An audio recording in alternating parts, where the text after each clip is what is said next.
Seigneur, notre grand Dieu, notre Maître, notre Souverain, on se présente à ton trône de grâce, Seigneur, pour entendre ta parole ce matin. On l'a lu, ta parole, dans Romains 9, dans Romains 3, plutôt, de versets 9 à 26, qui décrit parfaitement, Seigneur, qui on est. Qu'est-ce que l'humanité fait de toi?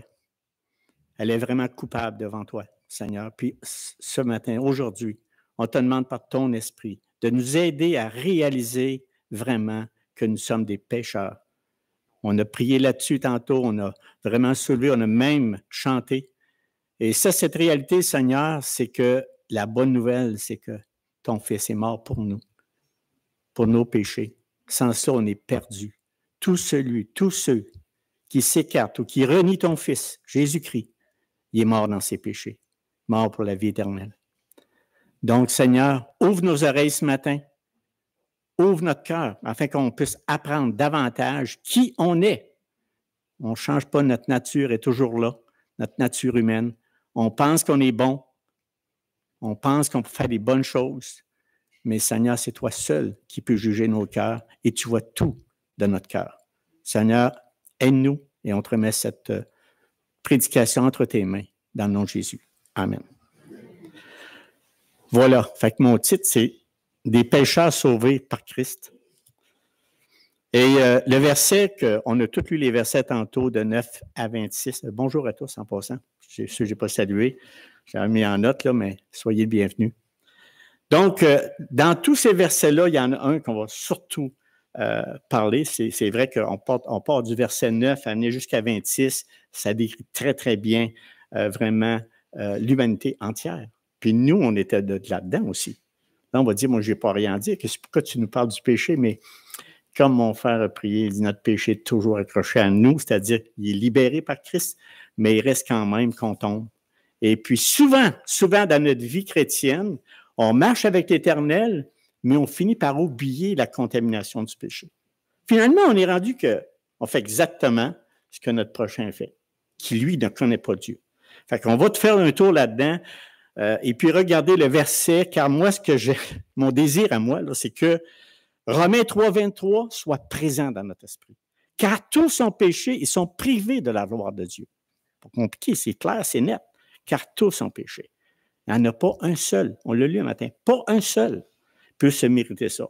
Donc, dans 10 jours, nous allons commémorer la naissance. Pourquoi je prêche en passant, c'est quand?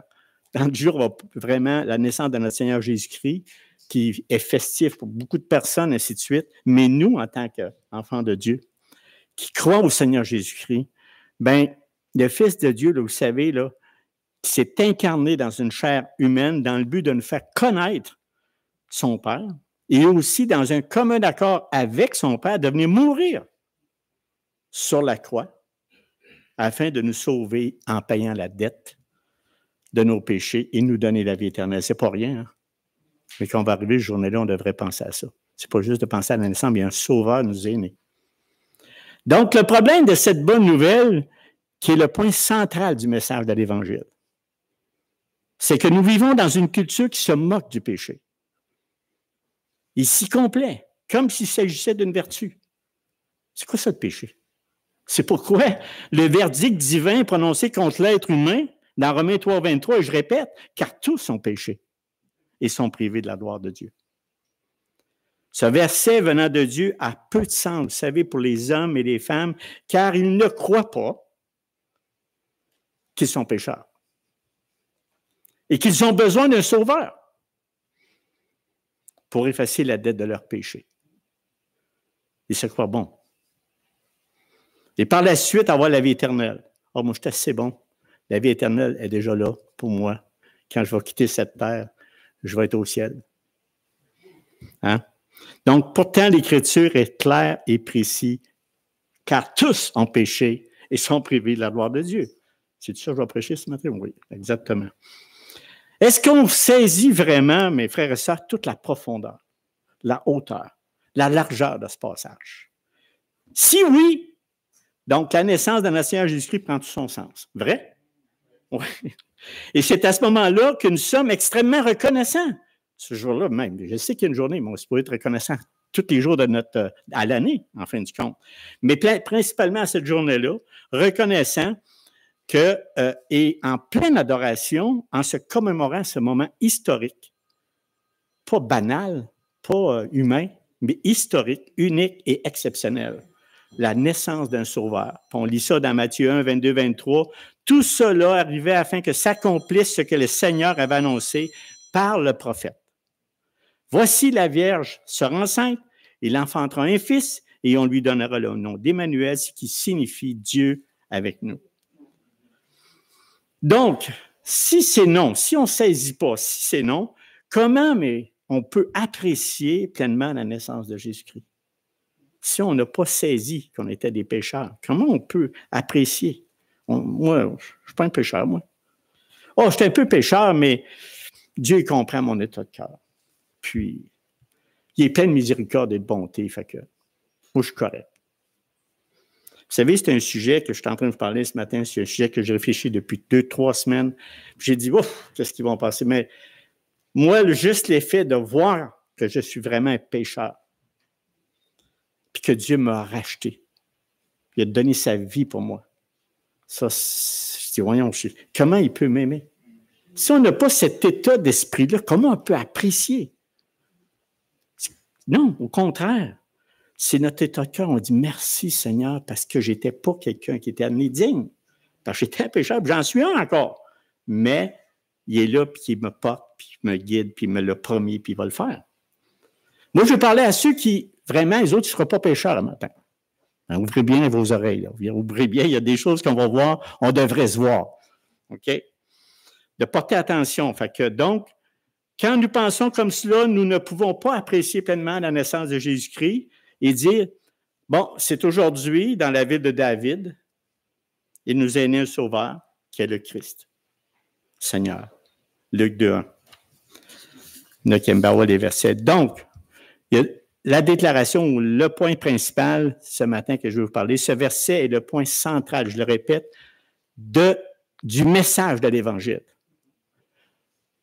Ah, moi, Seigneur, j'aimerais ça dans l'Évangile, qui me donne une vie abondante, puis que je sois riche, que je sois ci. C'est pas ça, là. Le message de l'Évangile, c'est qu'il est venu pour des pécheurs. Mon titre, je l'ai dit tout à l'heure. Tous les hommes et les femmes ont tous péché, ils sont privés de la gloire de Dieu, sans exception et sans distinction. Seulement le Fils de Dieu peut nous sauver de notre état pécheur. Il dit, moi, je fais tout ça. Non, attendez. Et nous sauver de la mort éternelle. Aucune de nos œuvres, aucune, c'est aucune. Il faut en faire pareil, là, mais aucune de nos œuvres ont de la valeur aux yeux de Dieu pour que l'on puisse se sauver nous-mêmes et être accepté. Quelle vérité je t'en dis là?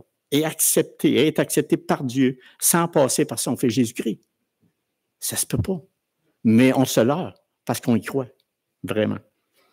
Nous verrons que nous sommes vraiment des pécheurs avec un cœur tortueux par-dessus tout qui a besoin d'un sauveur. C'est le résumé. Vous savez, frère et sœurs, c'est un sujet que le monde n'aime pas entendre. Il dit, bien là, il pourrait même parler des belles joies, de toutes les bénédictions qu'on va avoir, mais c'est la base. C'est vraiment la base de l'Évangile. Même les chrétiens n'aiment pas entendre des prédications sur le péché. Ça se peut-tu? Absolument. Ou que nous sommes des pécheurs. Du péché ou que nous sommes des pécheurs, on va dire, ouais, mais ça, c'est les autres, pas moi, c'est ça. Pourtant, c'est une doctrine majeure de la puissance et le message de l'Évangile. Si on ne se reconnaît pas pécheur, l'Évangile n'est plus nécessaire, ainsi que la naissance et la mort du Fils de Dieu.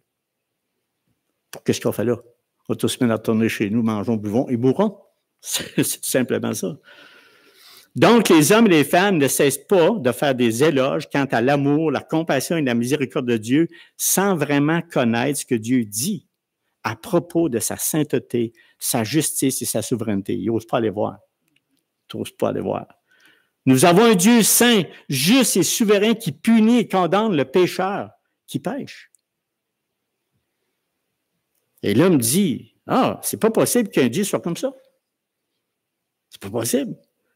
C'est ce qui explique que la plupart des hommes ont une pauvre opinion de Dieu et sont aveuglés quant à la nature de leur péché. Moi, j'appelle ça la poutre, la bonne poutre de l'œil à propos de Dieu. Tu ne connais pas Dieu.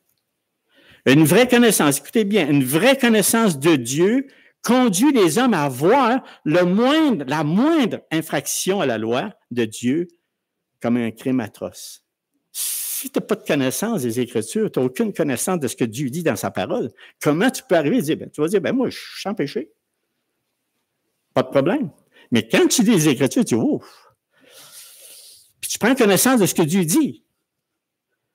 Ouais, là, ça fait. Puis là, regarde, marquez bien, là. Si on parle de l'apparence extérieure, on pense qu'on est bon. Mais moi, je parle du cœur ou ce que Dieu voit. Personne n'en échappe. Personne, aucun de nous peut s'échapper de ce que Dieu voit dans notre cœur. Et c'est cela que je parle. Parce que la méconnaissance de Dieu les conduit à considérer le péché tout simplement comme une question sans importance. Mais non, mais je suis correct, regarde, les autres me voient, puis. Mais ton cœur, lui. Pourtant, c'est l'un des principes fondamentaux, mes frères et sœurs, de la foi chrétienne, pour avoir une perception juste de la réalité du péché. Il est nécessaire d'avoir une vraie connaissance de Dieu. Oui ou non? C'est oui. Tu as besoin d'une connaissance. Sans ça, tu ne le vois pas. Quelqu'un dit, mais moi, je suis sans péché. OK, as-tu lu les Écritures? As-tu regardé ce que Dieu dit à propos de l'homme? Tu peux rester surpris. Tu vas te voir. Donc, il est nécessaire d'avoir une vraie connaissance de Dieu. Une fausse conception de Dieu mène, en définitif, à une fausse conception de tout le reste. Et par conséquent, le péché.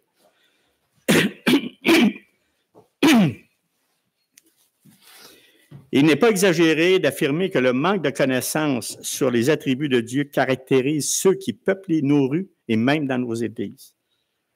C'est pour ça que je mets vraiment une mise en garde, je pousse là-dessus pour qu'on puisse le comprendre et le saisir.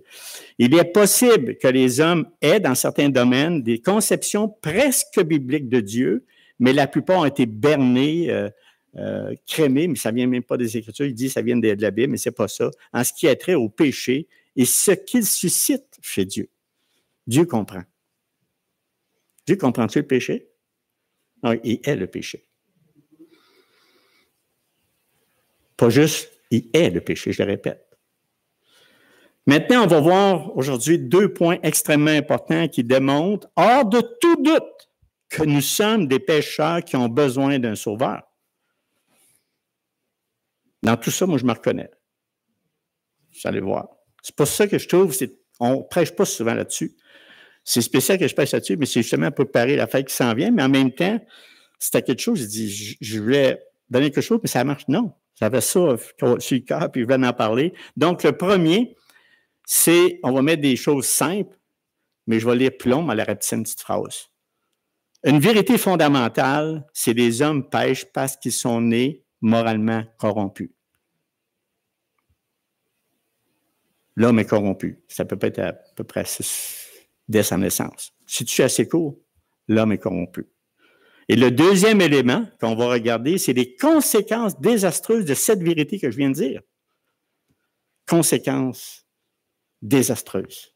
2 termes. L'homme corrompu, puis conséquences désastreuses. Question. Croyons-nous vraiment et du fond de notre cœur? Regardez-le bien.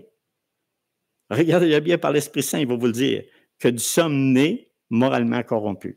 Est-ce qu'on croit à ça? Vous n'avez pas arrêté sûr pantoute. Vous êtes tous venus saints, oui. Vous allez le reconnaître, c'est sûr qu'il y a des choses là-dedans, qu'on a différentes opinions, mais vous savez, c'est ça que je vais vous parler. Puis ça, c'est par la parole qui est là, c'est dans les Écritures, tout est dans les Écritures. On ne pourra pas citer toutes les Écritures qui disent ça. C'est sûr. Moi, j'ai fait un survol, mais mon idée, c'est vraiment de démontrer qu'on est moralement corrompu dès notre naissance. Et ça, c'est pas quelque chose que je viens je pense que tout le monde est d'accord, mais en tout cas, vous allez voir. Donc, la Bible donne des réponses claires sur le sujet que les théologiens appellent la dépravation totale. C'est quoi ce gros mot-là? C'est quoi cette affaire-là? C'est ça qu'on va voir parce que c'est vraiment important parce que quand je dis important, c'est que si on ne croit pas à ça, on n'a pas besoin du Fils. Si on croit vraiment qu'on est pervers, à ce moment-là, qu'on est corrompu, on a vraiment besoin du Fils. Donc, c'est quoi ça, une dépravation? Et donc, c'est tout ce dont l'âme, l'état ou la forme d'origine a été complètement perverti. Dieu, quand il nous a fait, il ne nous a pas fait corrompus. C'est nous. Dire que la race humaine est dépravée signifie qu'elle est déchue de sa droiture originelle. Donc, vraiment, Dieu a créé l'homme et la femme avec une droiture. Et que tous les hommes sont des pécheurs moralement corrompus par nature. C'est sa nature qui l'amène à la corruption. Puis vous savez qu'est-ce qu'il y a eu, puis on va tout passer ça tantôt. Dire que l'homme est totalement corrompu ne signifie pas. On va dire des choses qui ne signifient pas parce que là, on va dire, ben là, écoute, on est corrompu, là, ça fait dur, comme aujourd'hui, dimanche, on en parle. Mais il faut être capable de réaliser ces choses-là. Ne signifie pas qu'il est absolument mauvais. Moi, là, quand je dis juste homme, la femme est inclue en passant. Je ne vais pas le répéter à chaque fois, mais ça va arriver des fois, je vais le dire. Mais l'homme et la femme, parce que des fois, ma femme a dit, ouais, mais les femmes, ah oui, OK, il faut mettre les femmes, mais là, c'est ça. Homme, j'englobe la femme. Donc, ça ne signifie pas qu'il est absolument mauvais, ni que chacun de ses actes est entièrement ou absolument néfaste. Ça, je veux faire le tour pour mettre ça bien clair. Cela signifie plutôt que tout son être a été atteint par la dépravation ou la corruption morale, aussi bien son corps, son intelligence que sa volonté. À ce moment-ci, c'est important qu'on puisse décrire vraiment la dépravation totale, mais ce qu'elle n'est pas non plus. Donc, elle n'implique pas que l'homme a cessé depuis la chute d'être l'image de Dieu. N'oubliez pas ça. On est l'image de Dieu, ce n'est pas l'effet qu'on ne soit pas l'image de Dieu que nous, ça nous rend saints et exempts du péché. OK? Plusieurs passages des Écritures décrivent encore l'homme comme étant fait à l'image de Dieu. C'est vrai. La dépravation totale indique plutôt que l'homme est porteur d'une image de Dieu gravement détériorée. J'ai vraiment choisi des mots, détériorée ou défigurée. En tout cas, c'est nous autres qu'il s'est rendu de même. Et que sa personne tout entière a été souillée par la corruption morale. Le corps, la raison, les émotions et la volonté. Donc, on est à l'image de Dieu, mais défiguré, détérioré.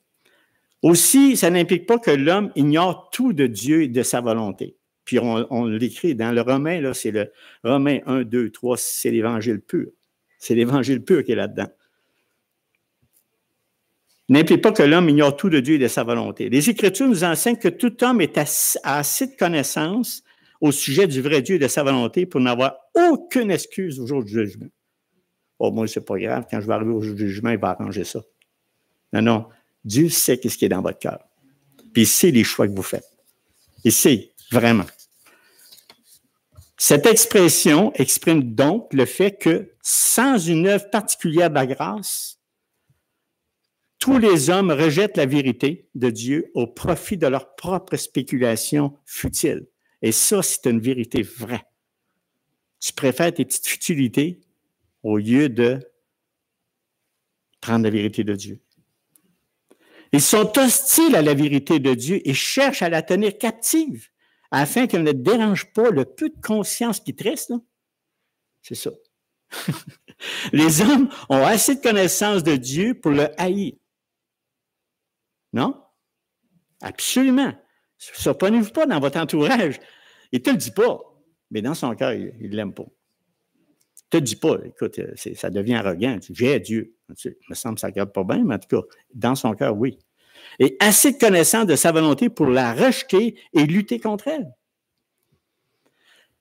La dépravation totale ne signifie pas non plus que l'homme est dépourvu de conscience ou complètement insensible au bien et au mal. Quand même, Dieu a bien fait ça, là. OK? Il nous a bien fait. Les Écritures révèlent que tous les hommes sont dotés d'une conscience qui, si elle n'est pas flétrie, ça c'est corrompu ou tordu, les pousse à admirer les actions et traits de caractère vertueux. Autrement dit, on est capable d'en faire des actions. Par notre conscience, faire des choses bien. Discerner le bien puis le mal.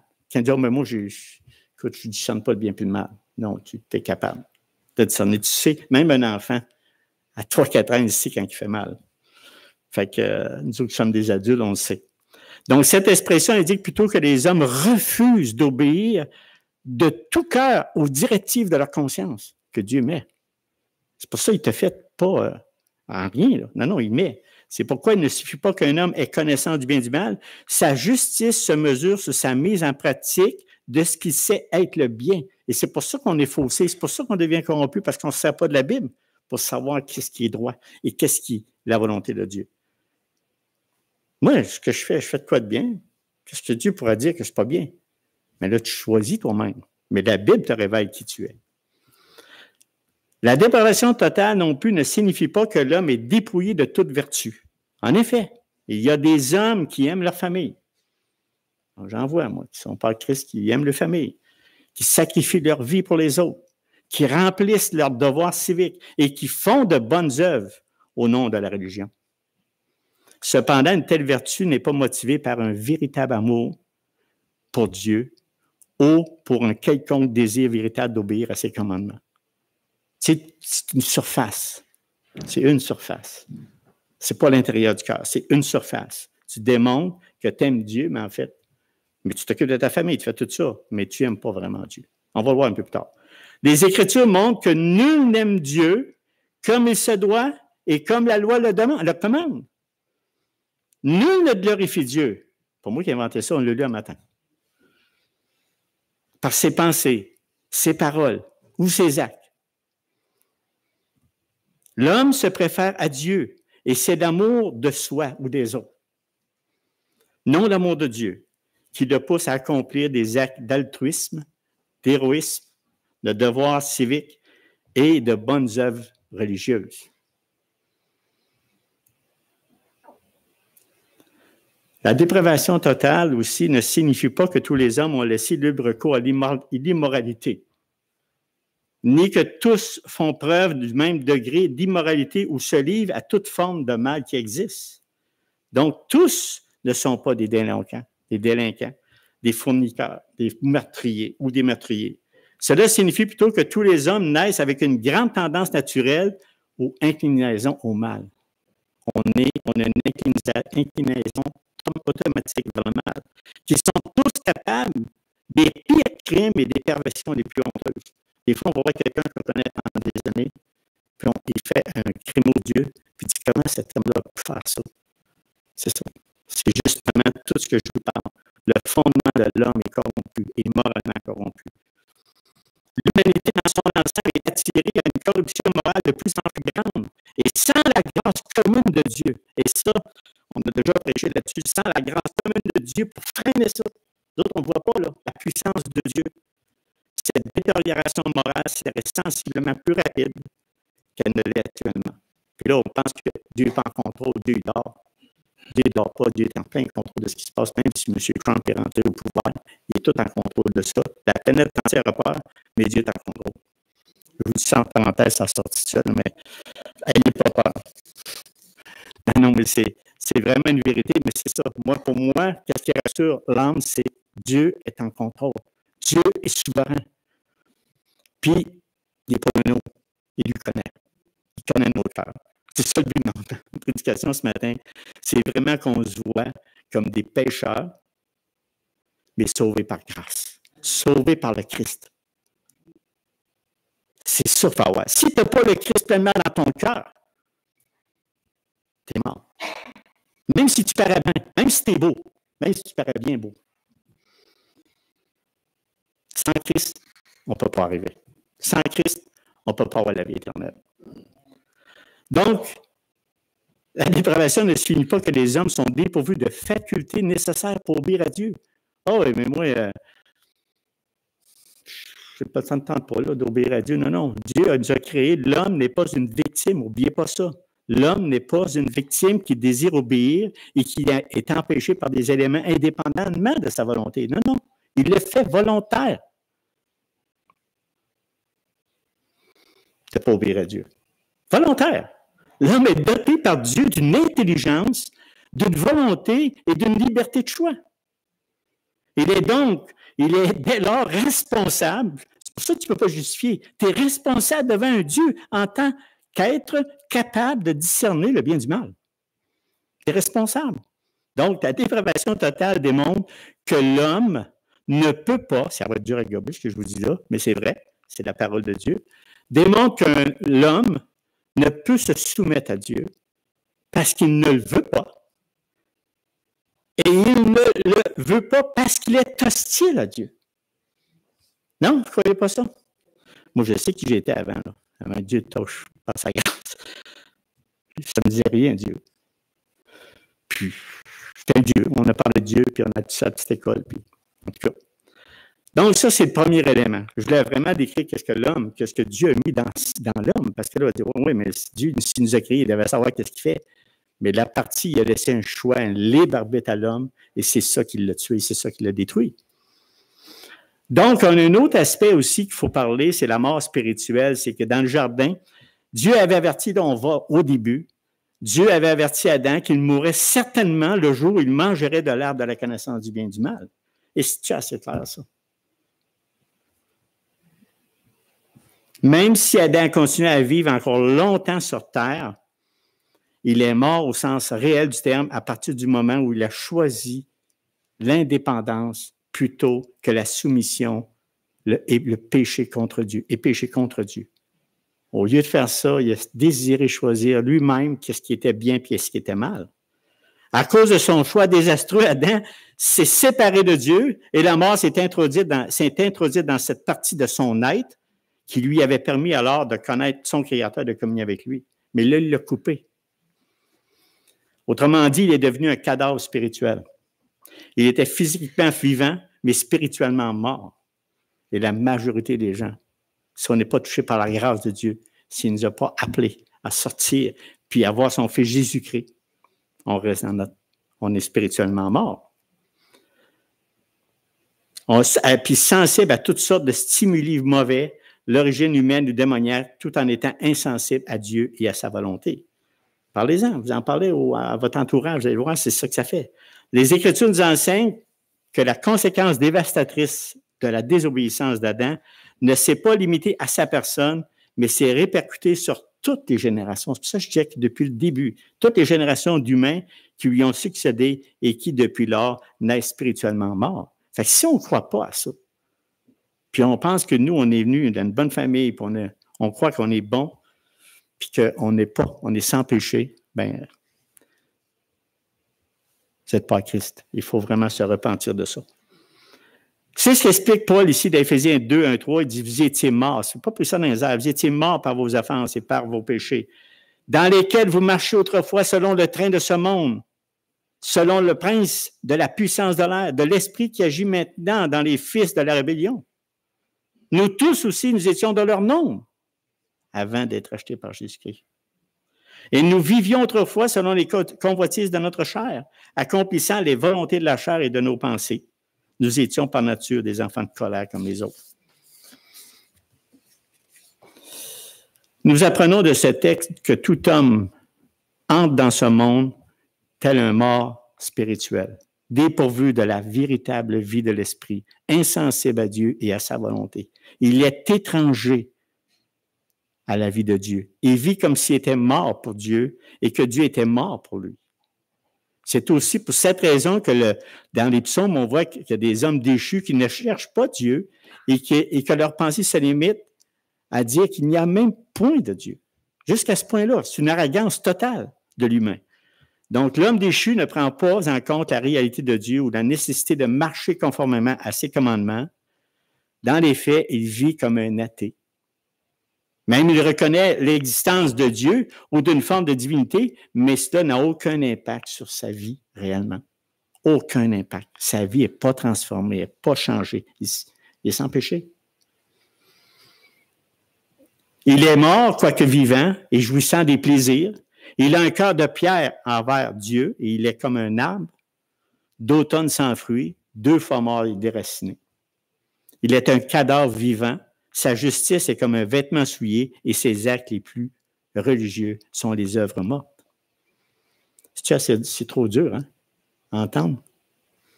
Non? Maintenant, une autre chose qu'il faut être très important à comprendre, c'est de l'incapacité de faire le bien. Cette expression est couramment utilisée pour décrire l'étendue de la corruption morale de l'homme. C'est une doctrine qui exprime l'incapacité de l'homme déchu à aimer Dieu, de même qu'à lui obéir et à lui plaire. À la lumière d'une telle doctrine, d'aucuns pourraient demander comment l'homme peut-il être responsable devant Dieu s'il est incapable de faire ce que Dieu commande? La réponse est très importante, mes frères et sœurs. Si l'homme était limité d'une manière ou d'une autre dans ses facultés mentales ou physiques de telle sorte qu'il ne puisse pas aimer Dieu ou lui obéir, il serait alors injuste que Dieu le tienne pour responsable, puisqu'il serait une victime. Cependant, tel n'est pas le cas. Son incapacité à faire le bien est d'ordre moral et découle de son inimitié contre Dieu. Notre esprit humain a tendance vers le mal. Ne l'oublions pas, c'est son penchant. L'homme est incapable d'aimer Dieu parce qu'il a de la haine pour lui. Il est incapable de lui obéir parce qu'il méprise ses commandements. Il est incapable de plaire à Dieu parce qu'il ne considère pas la grandeur de la gloire. Tous sont péchés, ils sont privés de la gloire de Dieu. Ça a l'air simple, ça. Ils sont privés de la gloire de Dieu. L'homme n'est pas la victime, mais le coupable. Il ne peut pas parce qu'il ne veut pas. Croyez-vous ça? Je suis en train de décrire vraiment l'homme, mais là, dit, vous autres, vous avez été touchés par la grâce, je dis ça, mais là, tout ce que je viens de vous dire là, c'est pratique à dire à celui qui ne croit pas en Christ. Regardez bien quand vous allez dire, t'es pécheur, toi, hein? Ben, je sais. Il faut dire, je sais. Il ne sait pas. Il ne sait pas si vous savez l'amener. Parce que là, généralement, les gens vont parler du péché comme si c'était rien, puis même ils disent qu'il sait qu'il est pécheur. Mais il n'y a pas toutes les conséquences. Donc, bien, je sais, c'est pour faire stimuler votre esprit dans ça, c'était pour ça, le but. Donc, sa corruption et son inimitié contre Dieu sont telles qu'il préférerait subir un châtiment que reconnaître que Dieu est Dieu et se soumettre à sa souveraineté. J'ai eu l'occasion dans ma vie chrétienne de voir ça. Prenons par exemple la relation de Joseph avec ses frères, illustre très bien cette vérité. Les frères de Joseph virent que leur père l'aimait plus qu'eux. Tous. Ils le prirent en haine. Ils ne pouvaient lui parler avec amitié. Mais non, ils l'haïssaient. Le texte déclare que les frères de Joseph ne pouvaient pas s'adresser à lui paisiblement. Ils ne l'aimaient pas. Ce n'est pas parce qu'ils n'avaient pas la capacité physique de lui parler, mais plutôt qu'ils n'étaient pas disposés à lui parler amicalement, tellement ils le haïssaient. De même, de la même manière, l'homme déchu, l'homme corrompu, est tellement hostile à Dieu qu'il ne peut pas se résoudre à l'aimer ou à se soumettre à ses commandements. Écoutez, à l'aimer et à se soumettre. Ah, ben moi, j'aime. Oui, mais attention, là, c'est plus que ça. Faut-il de quoi? Là, des fruits qui portent. Prenons un autre exemple d'un prisonnier politique qui serait à juste titre enfermé dans un donjon pour avoir trahi son roi et son pays. Un jour, le roi juste et miséricordieux lui rend visite et ouvre grand la porte de la cellule. Il lui promet de lui accorder le plein pardon et de lui rendre sa liberté à la seule condition que le prisonnier renonce à sa rébellion et qu'il honore le roi et se soumette à sa loi.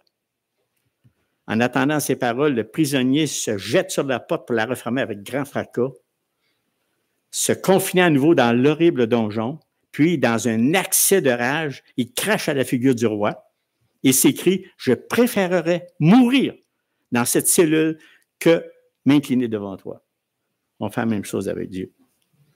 C'est ainsi qu'agit le cœur non régénéré. Si Dieu a régénéré votre cœur, vous ne ferez pas ça. Vous allez dire « Merci Seigneur.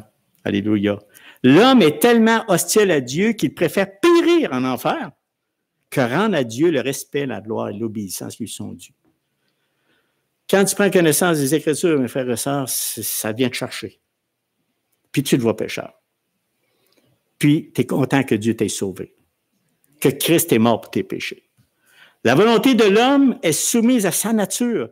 Si l'homme avait une nature moralement pure, alors sa volonté serait bien disposée à accomplir des actes moralement purs qui viennent même de Dieu, qui viennent de Dieu. Il aimerait un Dieu juste, saint. C'est tout.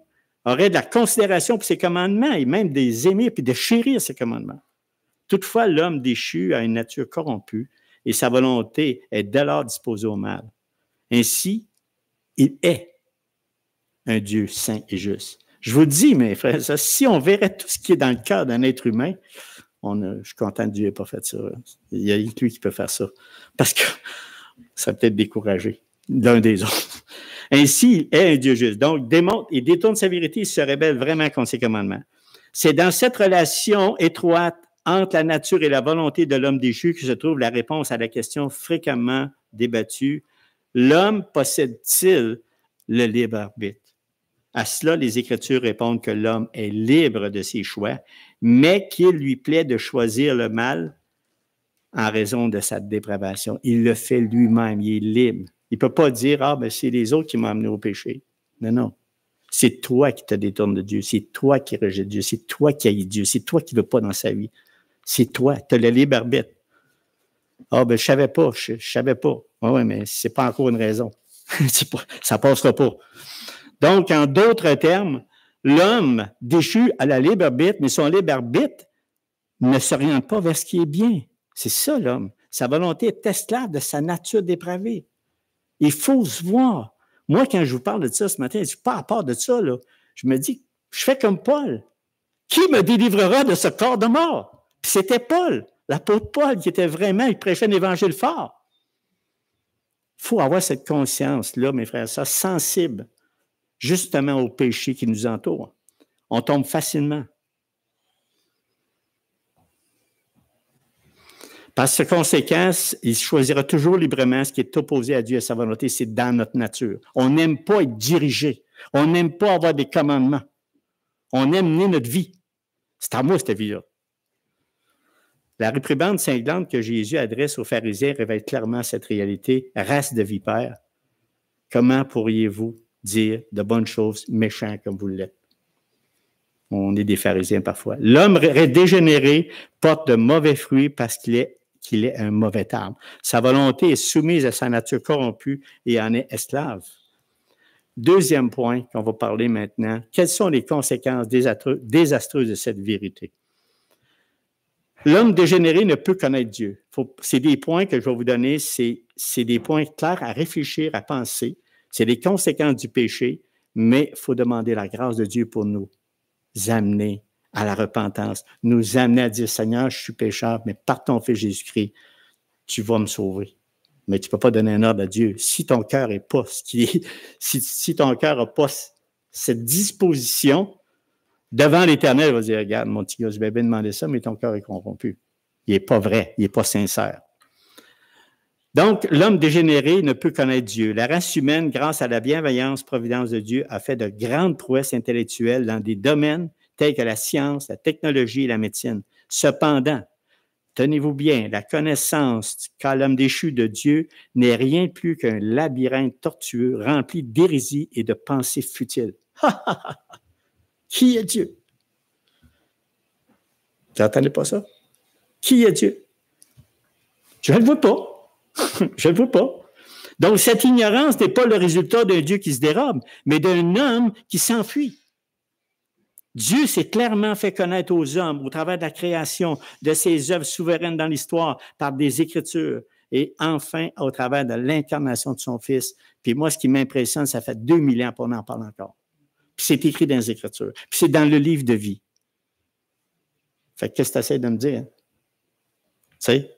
Et pour toute réponse, l'homme s'est contenté de fermer les yeux, de se boucher les oreilles. Il ne peut pas connaître la vérité parce qu'il la hait et cherche à la retenir captive. Il est contre la vérité parce que c'est celle de Dieu.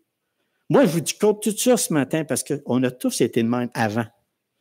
Mais en même temps, on en voit encore aujourd'hui. Puis ça, là, ça devrait nous encourager. Pas nous décourager. C'est que Dieu est en plein contrôle. Puis la connaissance que je vous donne ce matin, moi, quand je médite à ça, je dis, Seigneur, tu es vraiment merveilleux, souverain. Merci de m'avoir touché par ta grâce. Merci. J'en suis extrêmement reconnaissant. L'homme ne peut supporter la vérité. L'homme dégénéré ne peut aimer Dieu. La plupart des hommes, même les non-religieux, prétendent avoir de l'amour ou de l'affection pour Dieu. Pourtant, les Écritures attestent que l'homme déchu ne peut pas aimer Dieu. Avant la conversion, la race d'Adam, dans son ensemble, est Dieu et est en guerre contre lui. Cette inimitié existe parce qu'il est impossible pour une créature moralement corrompue qu'on est de supporter un Dieu saint et juste et d'accepter de se soumettre à sa volonté.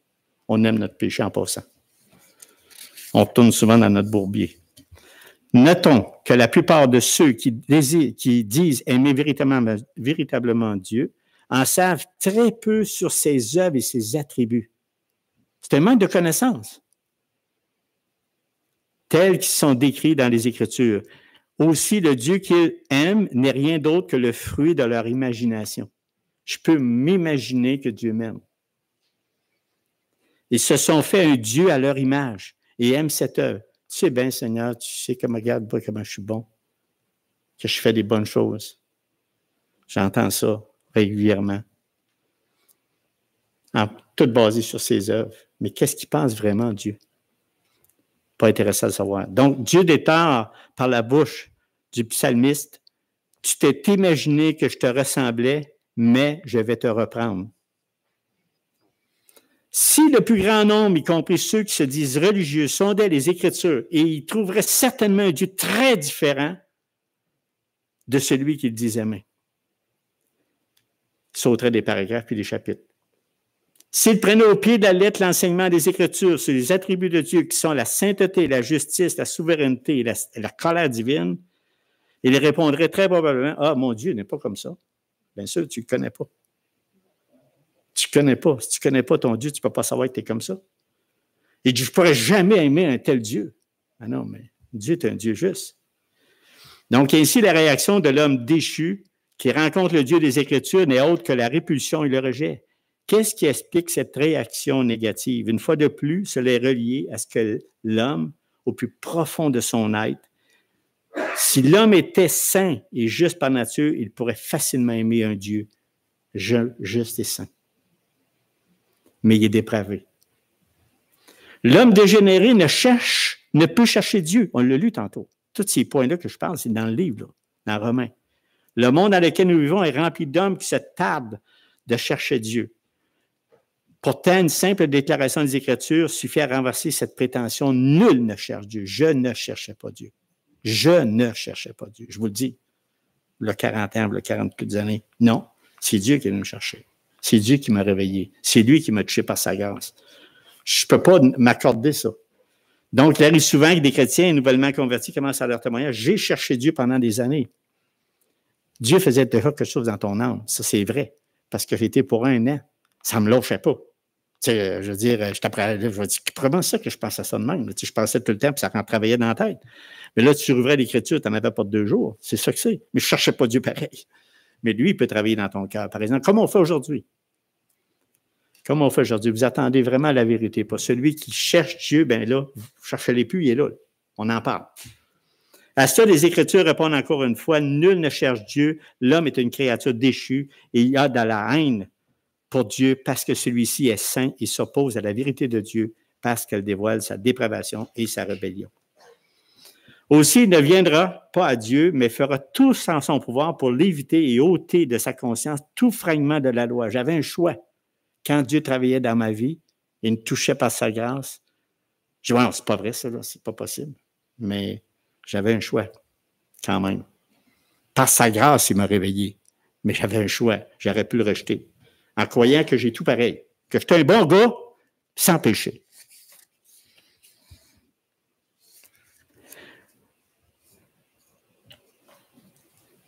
L'homme dégénéré ne peut obéir à Dieu ni lui plaire. Toutes les religions en dehors du christianisme ont un dénominateur commun. Toutes les autres religions.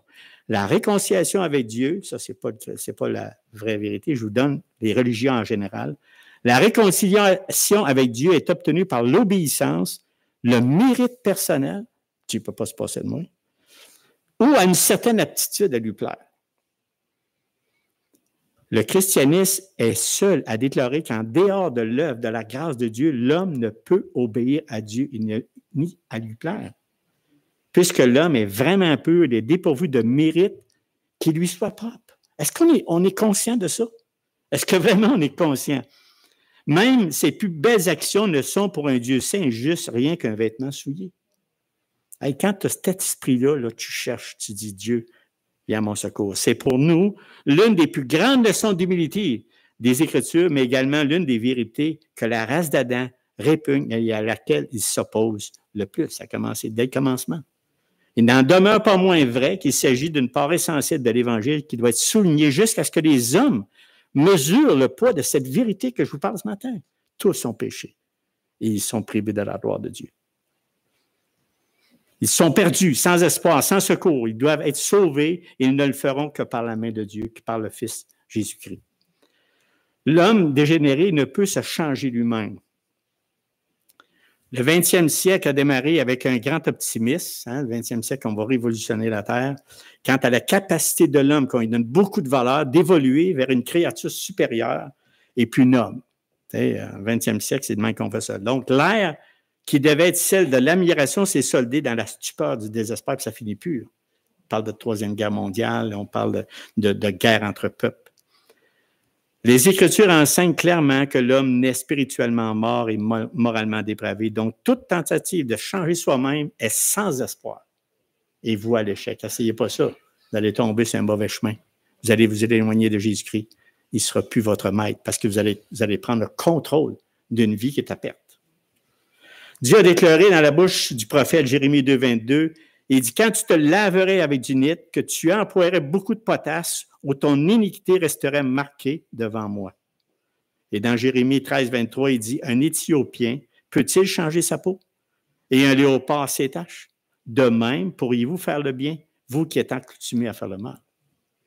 L'homme n'a qu'un seul espoir, mais avant qu'il puisse le voir, il doit être convaincu de son incapacité totale et arriver au bout de lui-même.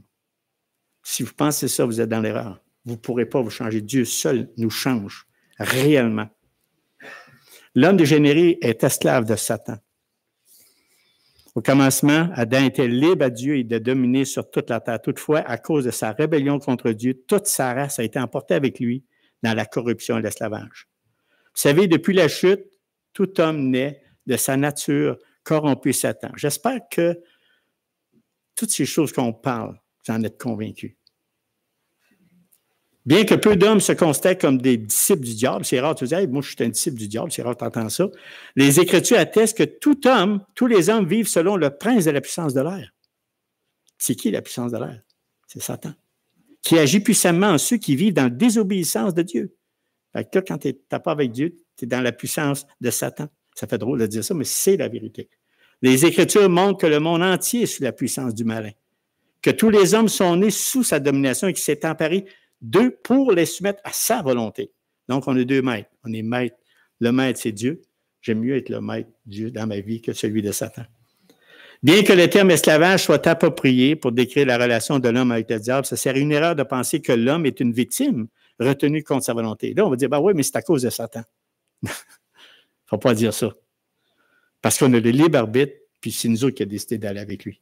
Même si c'est la puissance de l'air. Donc, l'homme a rejeté la domination de Dieu, a été livré à celle de Satan. Le captif et le ravisseur sont tous deux des créatures déchues, entre lesquelles il existe une grande affinité. Il y a des choses qui se ressemblent quand tu marches dans les voies de Satan.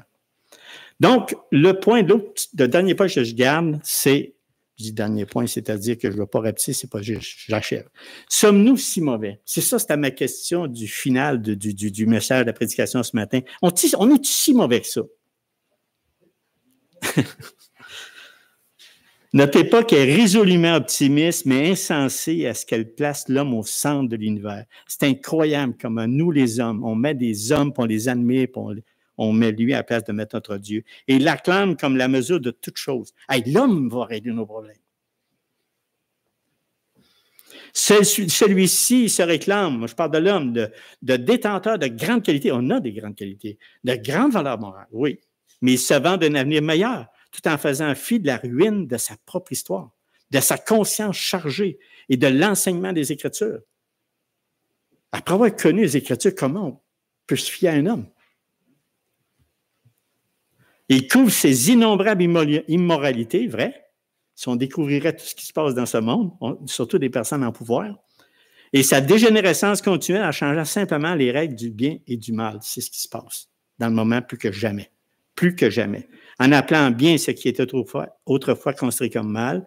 Il n'est donc pas surprenant que cette puissante illusion nous pousse à répondre à l'accusation des Écritures. Sommes-nous si mauvais? La réponse biblique est quoi?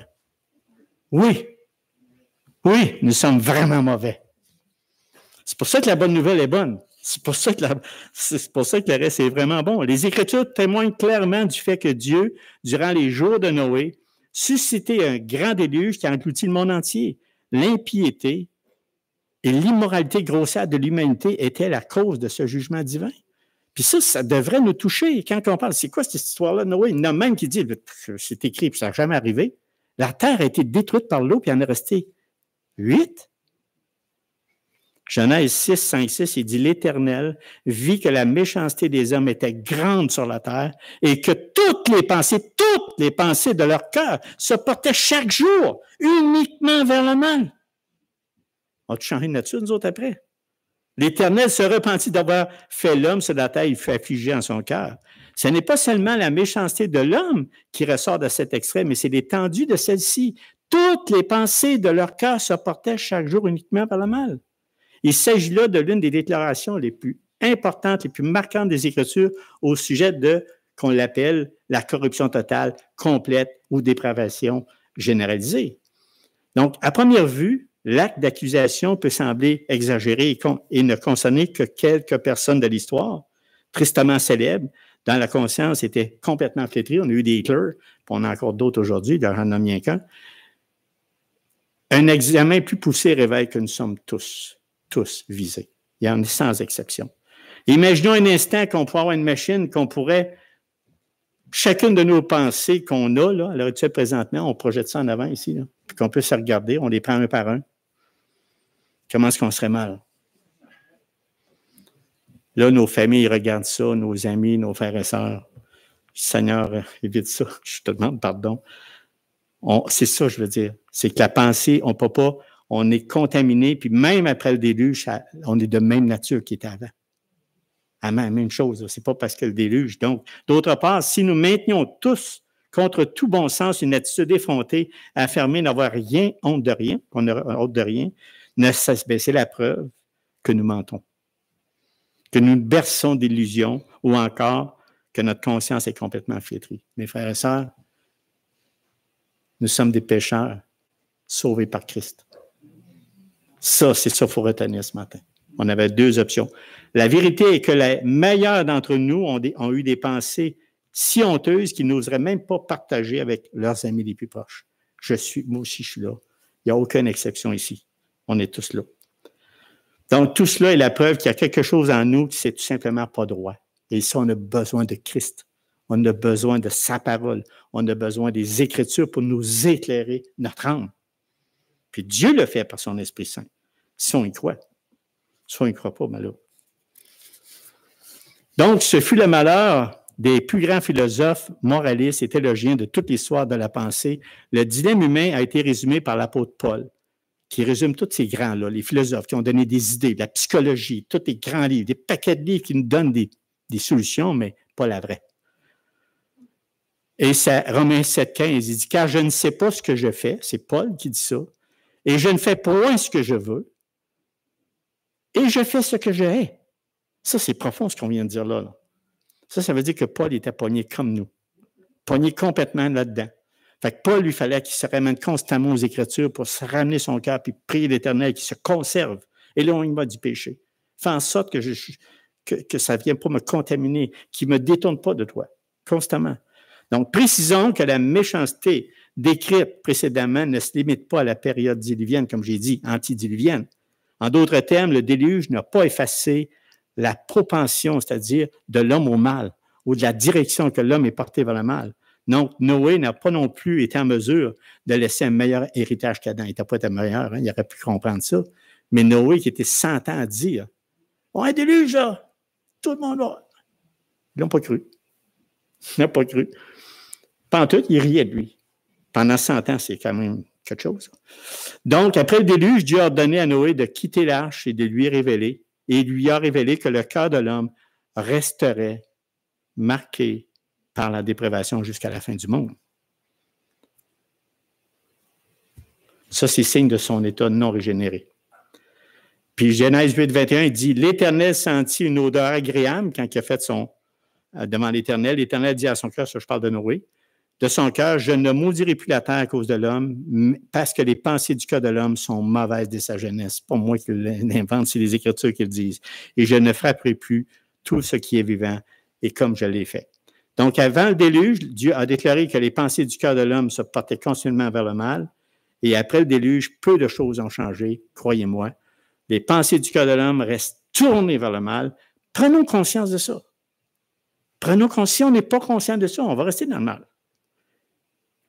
Puis, il prend racine dans notre cœur, dans le cœur de l'homme dès sa naissance. Donc, nous, avec la parole de Dieu, on doit faire un ménage, un lessive à tous les jours avec la parole de Dieu pour garder garder la bonne vision de Jésus-Christ, la bonne vision de l'Éternel. C'est pourquoi il n'y a nul besoin. Vous savez, là, l'héritage qu'on a reçu d'Adam, les Écritures ne nous donnent pas d'explication sur ce mystère, mais elles le confirment comme véridique. L'homme est conçu dans le péché et naît dans l'iniquité. Il est perverti dès le sein maternel et s'égare au sortir du ventre de sa mère. Frères et sœurs, prenons cette vérité réellement. Ça va nous aider à ça va nous aider à mieux apprécier les Écritures. C'est pourquoi il n'y a nul besoin d'enseigner. Prenez les enfants, là. Avez-vous besoin d'enseigner aux enfants l'égoïsme ou la tromperie? Au contraire, les parents et ceux qui les entourent doivent s'appliquer à leur enseigner. On a vu une petite bonne femme de 2 ans hier, c'est notre, je ne sais pas si ça va faire, mais en tout cas, c'est pour dire pareil, de s'appliquer à leur enseigner, à ne pas laisser libre cours à leur égoïsme et de dire la vérité, de préoccuper du bien-être des autres. Il faut leur apprendre. Mais nous, rendus à Dieu, on fait quoi? Je vous laisse répondre.